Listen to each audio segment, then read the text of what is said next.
परमेश्वर ने दशमांश क्यों बनाया? दशमांश का परमेश्वर को पैसे देने से कोई संबंध नहीं है। परमेश्वर को आपसे कुछ नहीं चाहिए। आप परमेश्वर को कुछ दे भी नहीं सकते। धरती पर जो कुछ भी है पहले से ही परमेश्वर का है। परमेश्वर को हमसे कुछ नहीं चाहिए। पर जब परमेश्वर ने कुछ निर्धारित किया तो वो इसलिए नहीं कि वो उसे चाहिए। दशमांश और दान इंसानों के लिए परमेश्वर का मैनेजमेंट ट्रेनिंग प्रोग्राम है। परमेश्वर को हमसे एक पैसा भी नहीं चाहिए, पर फिर भी उसने कहा कि हर चीज का 10वां हिस्सा मेरा है। पर हम सिर्फ पैसों का सोचते हैं और ये हमारी प्रॉब्लम है। अगर आप जूतों की 10 जोड़ियां खरीदते हैं तो उनमें से एक आपकी नहीं है। अगर आप 10 ड्रेसेस खरीदते हैं तो उनमें से एक आपकी नहीं है। अगर आपने 10 फल खरीदे हैं तो उनमें से भी एक आपका नहीं है। अगर दिन में आपको 24 घंटे मिले हैं तो 2 घंटे 40 मिनट आपके नहीं हैं। आप रोज चोरी करते हैं, अगर आप 2 घंटे 40 मिनट परमेश्वर का समय उसे नहीं देते। आप एक दशमांश चोर बनते हैं जो परमेश्वर का समय चुरा रहा है। आप टीवी देखते हुए 2 घंटे 4 घंटे 8 घंटे निकाल देते हैं और परमेश्वर को वो 2 घंटे 40 मिनट नहीं देते जो उसी के हैं। आप 2 घंटे 40 मिनट भी मैनेज नहीं कर सकते। आप पैसों का सोचते हो, पर पैसा आपकी प्रॉब्लम नहीं, मैनेजमेंट आपकी प्रॉब्लम है। परमेश्वर आपको किसी भी समय वो ड्रेस देने के लिए कह सकता है, उनमें से एक आपकी नहीं है। तो दशमांश और दान पैसों के बारे में नहीं, पर मैनेजमेंट के बारे में है। परमेश्वर ये कहता है कि क्या आप लगातार हर चीज का 10% मेरे लिए निकाल सकते हैं? हर चीज का 100% परमेश्वर का है। अगर आपको 10,000 रुपए मिले हैं तो उनमें से 10,000 ही परमेश्वर के हैं। परमेश्वर ने आपको 10% निकालने को कहा और आपके पास बचे 90%, पर वो सब 100% परमेश्वर के ही हैं। तो फिर अगर वो 10,000 परमेश्वर के ही हैं तो वह क्यों आपको 10% निकालने को कहता है? ये बात उस 1,000 रुपए की नहीं है जो आप निकालेंगे, पर आपकी उन पैसों को निकालने की काबिलियत के बारे में है। आपकी मर्जी, आपके कंट्रोल, आपके उस पैसों को निकालने के डिसिप्लिन के बारे में है। वे आपके डिसिप्लिन के पीछे है।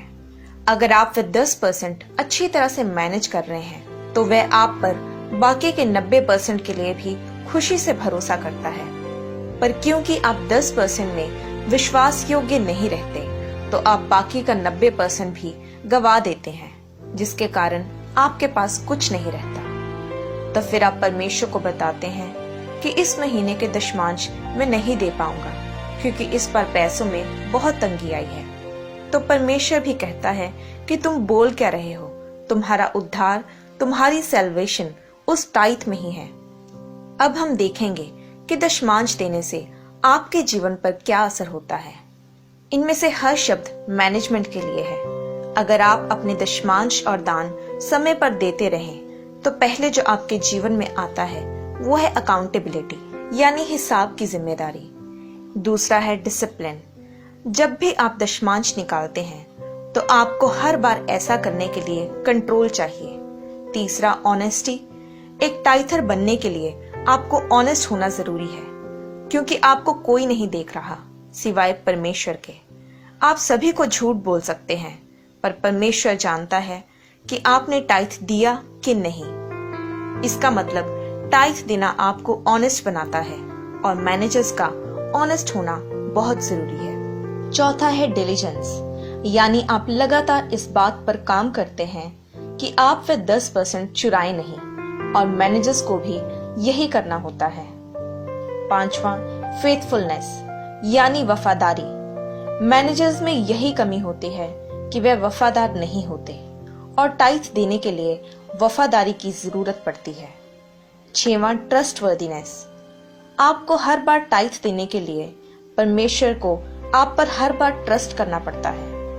मैंने आपको एक मैनेजर के गुण बताए हैं। वे अकाउंटेबल होते हैं, डिसिप्लिन्ड होते हैं, ऑनेस्ट होते हैं, डिलीजेंट होते हैं, फेथफुल होते हैं और ट्रस्टवर्दी होते हैं। प्रभु यीशु मसीह ने एक दिन टॉप क्लास मैनेजमेंट दिखाई। एक दिन जब 5000 लोग एक जगह पर थे और वे सब भूखे थे और ये औरतों और बच्चों को छोड़कर सिर्फ पुरुषों की गिनती थी, तो वह तकरीबन 12,000 लोग होंगे और वह उन्हें कुछ खाने को बांटने वाला था।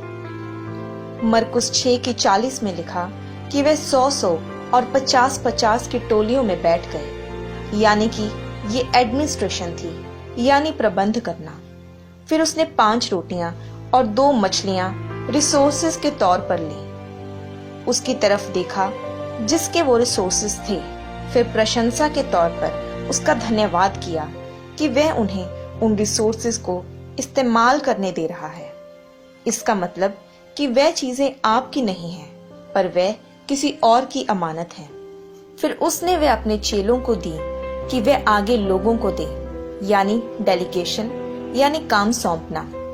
लोगों ने वह खाया और वह सब खाकर तृप्त हो गए। ये कस्टमर सर्विस थी और लिखा है कि चेलों ने हर टुकड़ा उठाया। आप ये इमेजिन करें कि 12,000 जन एक खुली जगह पर हैं और रोटियां और मछलियां तोड़ रहे हैं, तो आपको वहां रोटियों के टुकड़े और मछलियों की हड्डियां कैसे इकट्ठी करनी है जो वहां घास में गिरी होंगी। यूहन्ना 6:12 में उसने कहा कि बचे हुए टुकड़े इकट्ठे करके ले आओ कि कुछ भी वेस्ट ना किया जाए। आज लोग वेस्ट करने के कल्चर पर बने हैं और आज भी अगर आप कहीं बफे पर जाएं तो आपको पता है कि आपकी प्लेट छोटी पड़ रही है, पर फिर भी आप अपनी प्लेट को ऊपर तक भरते हैं, बैठकर खाते हैं और आधा खाना प्लेट में ही छोड़ देते हैं। आप एक बैड मैनेजर हैं और परमेश्वर इसे आपके नाम के साथ लिख लेते हैं।